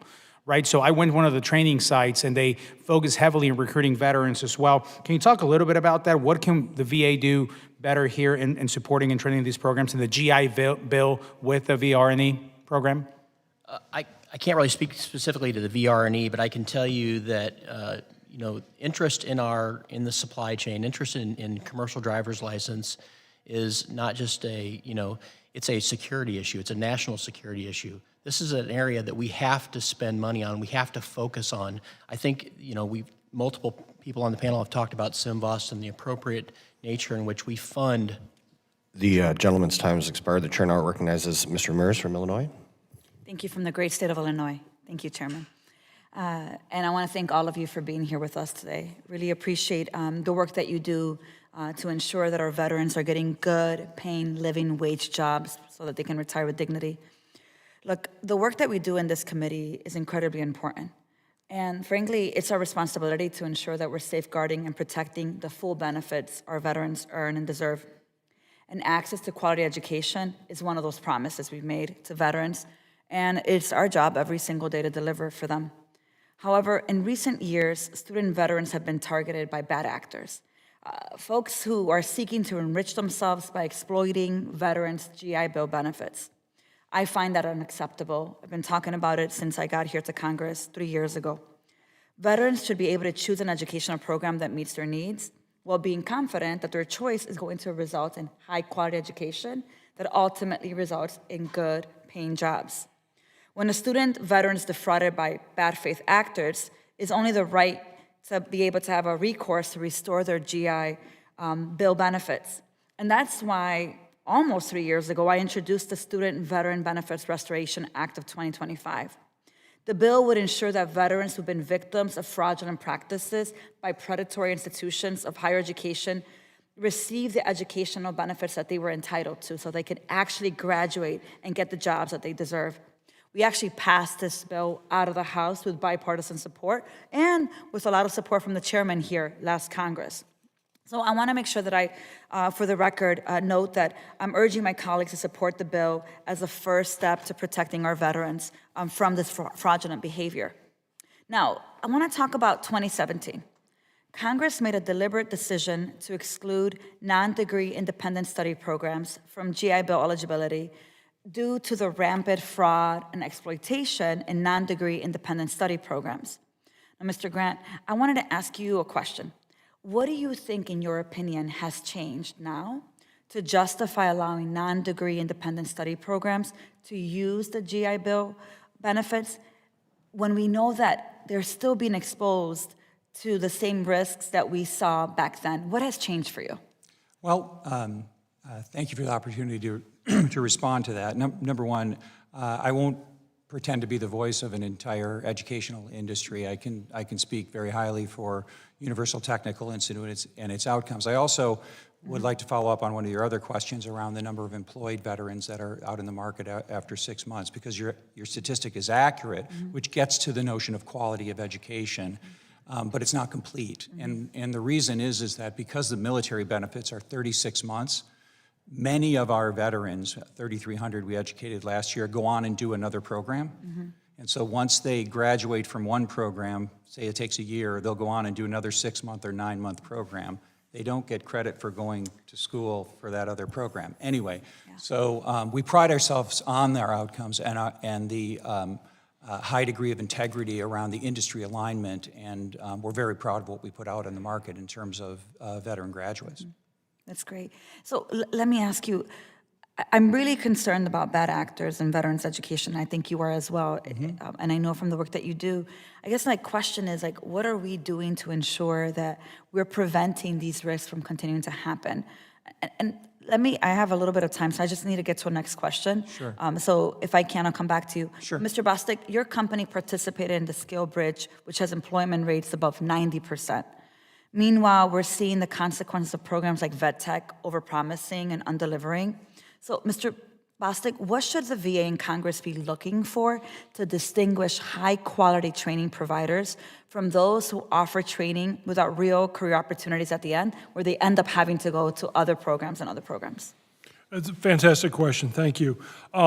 I'll allude to what's been mentioned several times in this testimony already, is to track outcomes, especially in the skilled trades where we have such a deficit across all industries, from transportation, manufacturing, repair, all of those. There's really no reason why a training institution or a company wouldn't be able to put somebody through a training program and get them employed. So for me, when looking at any program, and especially how I look at our own program and evaluate its success, is to look at, how many veterans, how many service members are we actually getting employed? So let me ask one last question in these 7 seconds. Do you believe restoring benefits to veterans who are defrauded would be beneficial for higher employment rates and veteran career progression? I believe so, it would, yes, thank you. Thank you. Gentlelady's But I time yield has back. expired. The gentlelady yields. The chair now recognizes Representative King Hines from the Northern Mariana Islands. Thank you, Mr. Chair. So it's not too often where I sit in front of folks who have shared their successful transition from military life to civilian life. And so I want to start with you, Mr. LaBarbera. Thank you for your service. Congratulations on your retirement. You stated in your testimony that, that journey has been successful for you, and I just really want to hear more about it to better understand where the gaps are and how we can look at the system that we have in terms of policy to formulate some of these action plans. Sure. So for my experience, I came out and I was fortunate enough to have an opportunity in my reserve status. I think that the big gap is education for the young service member that comes out. I know, there's TAP in the service, there's a lot of different things that are out there, but there's so much information that comes out. And from veterans that I talk to on a regular basis, what I see is they're just looking for opportunities on things to do, and they're kind of, I use the analogy of throwing spaghetti at a wall and seeing what sticks, sort of. So I think just a little more education and a little more one-on-one time with them, maybe during that transition period, on what is a viable option for them. And one thing that I've heard a lot today from everybody here is, a skilled trade is really, it's not something that people should be looking down on. It is a great career path, whether it be with the Teamsters or any other, in my opinion, organized union trade. That's something that people should be striving for. So did you actively seek out the opportunities that you have now, or was this something that was connected to you through some nonprofit that directly deals with the VA? No, I was not through any nonprofit. It was a simple referral process. Somebody said, would you like to, come work here and drive a truck? I said, sure. And then after my second deployment, when I had returned home, I had the opportunity through referrals to join Local 282 and begin my excellent story. Okay, thank you for that. My next question is to Mr. Bostic or Mr. Vang. You both spoke about incentivizing companies, and I wanted to kind of further flesh out what that would look like in terms of policy. So, I believe that, it's really just opening up, the door for veterans here, meaning that, helping, a lot of the costs, we as the employer take on that burden, especially with the training. For us at ORC, I do have tuition reimbursement program for our employees. But the goal here is getting them trained, getting them in, taking them through the process, and it costs a lot of money, from my time, all of the management time, to the training time, to the employer's time, to the lead person time. So, having incentive out there to help employers, especially when our budget is tight, okay. would be beneficial to open that door. What would that look like specifically? I mean, average, if you really look at it, cost of training is between $3,000 to $5,000 per individual, an employee.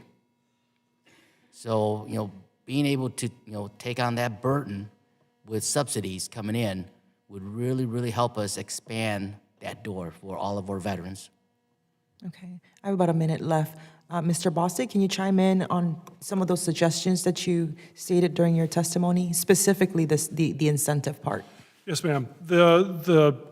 I'll echo what was said earlier with one of the biggest upfront costs is training.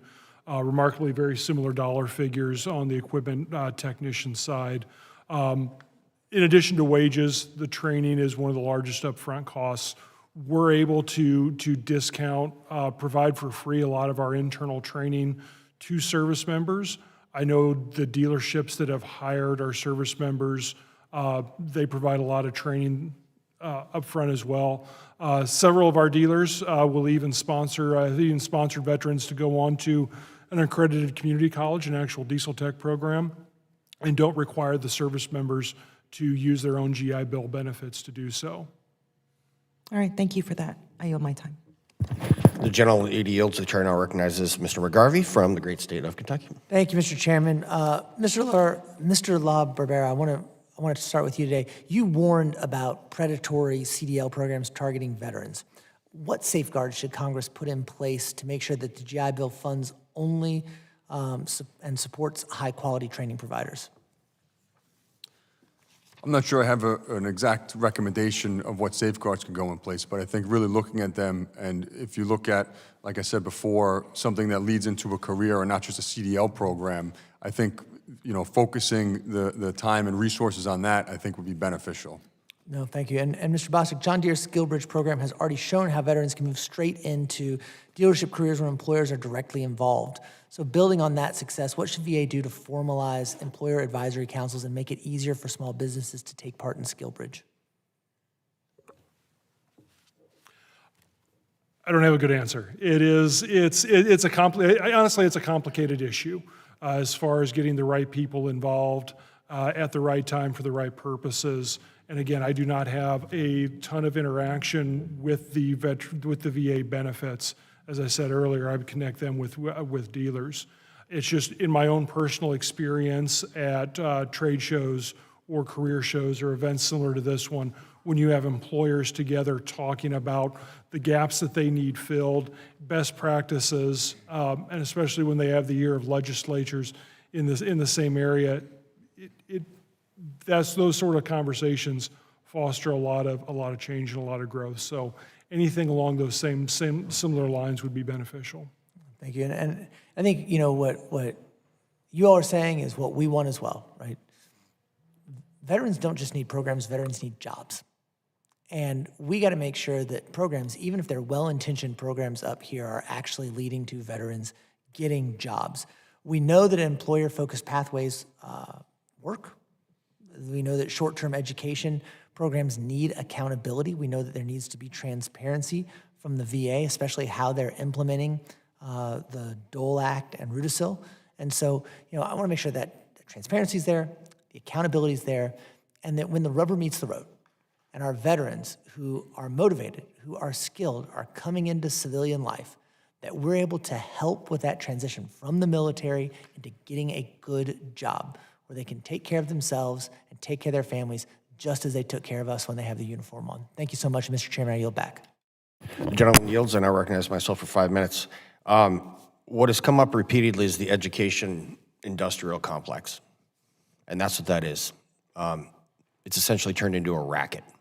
Let's be honest. We got these kids going to school. They get out with hundreds of thousands of dollars worth of debt and zero ability to be employed. And that's just wrong, and it's got to stop. And, I guess I could say I have a complicated relationship with higher education because, we need to have these schools. But you got to remember, someone did go to a 4-year institution and then maybe for a couple extra years, and they got a master's in electrical engineering. But then they handed the plans to a dude that went to your training program who did the wiring. So there's room for everybody here. We just got to understand that when we are out of foot soldiers, you can't win a war. And that's who you guys are representing, just to be super clear. Mr. Bostic, you made a very profound statement. One of the best recruiting tools is a highly employed and happy veteran, because then you talk to your folks, and I appreciate it tremendously. I want to know your touch to the Transition Assistance Program. When's the last time your people have been on a military base and speaking to folks that are active duty that are on their way out of the service? I make it a point to be to as many on-base career fairs as possible. We're a corporate sponsor with several organizations like Recruit Military, Hiring Our Heroes, and 50 Strong, and participate them. And every time that I'm on a military base, I make it a point to go and talk to the Transition Assistance Office to make sure that they're aware of our program and our benefits. Okay, me and Chris got to make sure that you get there more often, and that door's open for you. Mr. Vang, have you guys ever been over to Fort McCoy or to Volk Field to talk to the folks that are separating? Yes, actually, I'm actually stationed right at Fort McCoy. Okay. So I do work closely with the team there. But again, especially in our manufacturing cut and sew, it's actually really, really difficult. It is a skill set. Yeah. Okay, and so it's tough. If you guys don't know, they make our white hats, which is kind of cool. The Dixie Cup, that's what you Marines call it, I know. Mr. Grant, what's your touch to TAP program? We have 26 employees who are former military that are on 26 bases around the country, giving career counseling seminars on a regular basis. Okay, let's make that 50.